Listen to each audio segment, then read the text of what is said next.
এক ছিল আয়ারল্যান্ডের রাজপুত্র।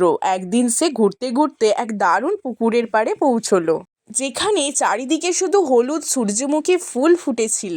সেখানে হঠাৎ তার দেখা হলো এক অপূর্ব রাজকুমারীর সাথে। রাজপুত্র তাকে বিয়ে করতে চাইলে রাজকুমারী একটি শর্ত দিল। সে সারাদিন রাজপুত্রের সাথে থাকতে পারবে না এবং তার কারণও জিজ্ঞেস করা যাবে না। রাজপুত্র রাজি হলো এবং তাদের বিয়েও সম্পন্ন হলো।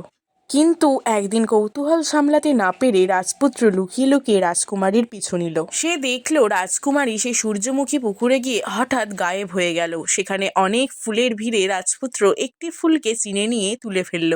সাথে সাথেই সেই ফুলটি রাজকুমারীতে রূপ নিল এবং তার উপর থাকা অভিশাপ কেটে গেল। রাজপুত্র ফুলটি চিনল কিভাবে? খুব বুদ্ধি খাটিয়ে সে দেখলো সব ফুলের ওপর শিশির কণা জমে থাকলেও ওই একটি ফুল ছিল একদম শুকনো, কারণ রাজকুমারী তো সারা রাত রাজপ্রাসাদেই ছিল, তাই তার গায়ে শিশির পড়েনি। এইভাবেই তাদের মিল হলো এবং সুখে থাকলো।